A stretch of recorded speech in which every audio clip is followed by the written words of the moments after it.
C'est une star de la littérature qui publie au rythme d'un livre par an. La rédaction allemande de la ZDF a rencontré Amélie Nothomb dans le Marais, à Paris, pour une plongée dans son univers.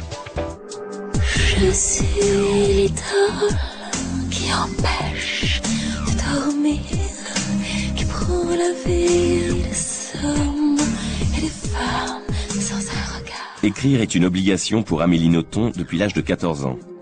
Le 16e livre de l'écrivain belge, Journal d'Hirondelle, est sorti en librairie à l'automne 2006.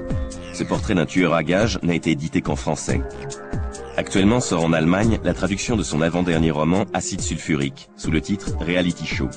Il met en scène le milieu de la télévision dans une insupportable ambiance de violence. C'est dans la galerie qui expose les tableaux de l'artiste français Akiza qu'elle nous a dévoilé le fond de sa pensée. C'est un peu une exposition sur les limites de l'humain. Qu'est-ce qui permet encore de savoir qu'on a affaire à un être humain en voyant quelque chose ? Ici, il semblerait que ce soit uniquement le visage, parce que si on regarde le corps, et c'est un peu le cas de toutes les œuvres qui sont exposées ici, les corps ne sont plus que des espèces d'enchevêtrements complètement informes, de fils, de réseaux mystérieux, et cependant, on croit encore qu'on a affaire à de l'humain. Donc je trouvais que, sans l'avoir fait exprès, cette exposition est en rapport avec mon livre, puisque mon livre parle aussi des limites de l'humain. Dans le roman de Nothomb, les candidats d'un reality show se retrouvent malgré eux détenus dans un camp de concentration. Des capots les brutalisent et les tuent sous l'œil des caméras. Les faibles sont mis à mort. Les téléspectateurs prennent un plaisir morbide à regarder ce spectacle. J'espère me tromper, j'espère que mon regard est déformé par ma paranoïa, mais en toute honnêteté, le regard que je pose sur le monde est terriblement inquiet. Je ne vois aucune raison, non seulement d'être rassurée, mais de ne pas être terrorisée par une barbarie qui prend une ampleur sans cesse plus grande. Dans Acide sulfurique, je prends la métaphore de la télévision, mais surtout qu'on n'imagine pas que c'est uniquement un livre sur la télévision. Ce serait beaucoup trop simple. Ce serait une fois de plus faire le procès des médias qui a été fait 1000 fois. La télévision n'est pas autre chose que l'émanation de ce que nous sommes.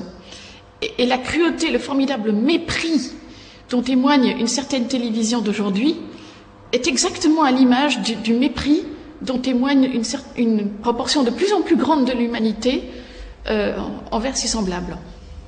On voit bien que depuis que la télé-réalité existe, c'est-à-dire depuis environ 7 ans, chaque année, il y a des inventions nouvelles. Chaque année, un pas est franchi, et pas un pas insignifiant. Déjà, depuis 2005, le pas qui est franchi, c'est celui de la naissance.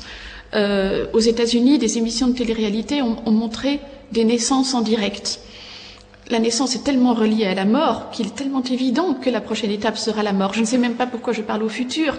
Regardez l'exécution de Saddam Hussein qui a été filmée et montrée. On filme la mort maintenant. Donc, bien évidemment qu'il va y avoir une émission de télé-réalité qui montrera notre mort.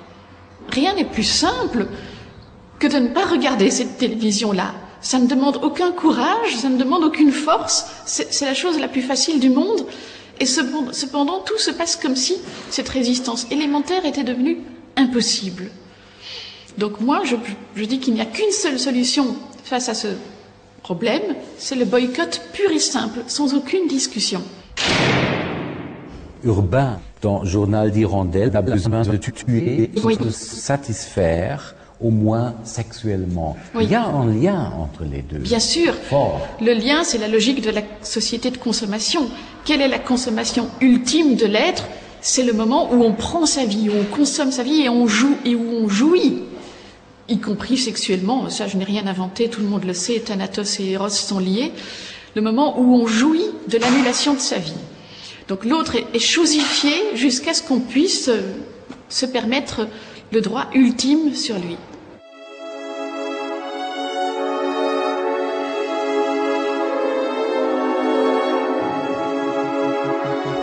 L'héroïne de Acide sulfurique se prend pour Dieu. Dans la biographie de la fin, vous avez, comme enfant, l'impression d'être divine. Est-ce qu'il y a quelque chose de vous dans l'héroïne de Acide sulfurique ? Je ne peux pas dire que je lui ressemble, mais cette tentation de se prendre pour Dieu ne m'est pas étrangère. Je vous rassure, j'ai très bien compris que je n'étais pas Dieu, je ne suis plus enfant, j'ai compris quelle était ma place dans l'univers, c'est-à-dire pas grand-chose. Mais dans mon cas, il reste cette possibilité de confusion qu'est l'écriture. Tous les jours, tous les matins, de 4h à 8h du matin, j'écris seule, je crée l'univers seule par la force de mon stylo. Et c'est vrai qu'il y a des moments de dérive mentale où j'ai vraiment l'impression que c'est moi qui suis à la base de tout cela, que je détiens le pouvoir suprême. Je peux comprendre la logique qui consiste à se dire, eh bien, puisque le monde est devenu à ce point abject, obscène et inhabitable, je vais décider d'être Dieu, déjà parce qu'il est moins épouvantable de se croire responsable de cette situation que de se dire qu'on y est pour rien, et puis parce que ça laisserait éventuellement la possibilité de changer quelque chose. J'ai une mémoire très aiguë des toutes petites années de ma vie. Et je me souviens très bien que, à 2 ans, 3 ans, j'étais persuadée d'être Dieu. Et rien ne venait contester mon point de vue, puisqu'en plus ça se passait au Japon, dans le sud du Japon, un Japon encore très traditionnel, où en effet, tout enfant de moins de 3 ans est considéré comme un dieu. Donc non seulement j'avais la perception de moi-même d'être une divinité, mais en plus le regard extérieur me le confirmait. Donc pourquoi en aurais-je douté? Mes parents parlaient beaucoup de la Bible. Et du coup j'ai très vite eu envie de la lire. Et à 2 ans et demi, je me cachais avec la Bible et je trouvais ça extraordinaire. Vraiment, ce personnage du Christ me subjuguait. Je pense que c'est là que j'ai trouvé de l'amour. Écrire, c'est aussi vivre, mais écrire, c'est aussi laisser la parole au cadavre qu'on porte en soi. Je ne sais pas si tout le monde est si conscient de ça, mais moi je suis très consciente que j'ai un cadavre en moi. Je ne sais pas si ce cadavre est le mien, après tout nous sommes tous appelés à devenir un cadavre, ou si ce cadavre est celui de quelqu'un d'autre, mais je sais que j'écris aussi avec le cadavre qui est en moi, et qui se manifeste de façon physique, très intense et très déroutante.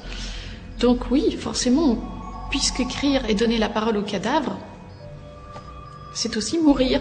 Mais c'est pas si simple, parce que d'une certaine façon, laisser la parole au cadavre, c'est aussi lui rendre la vie. Donc c'est aussi un acte de vie. Le roman d'Amélie Nothomb a été publié en Allemagne par Diogenes sous le titre Reality Show.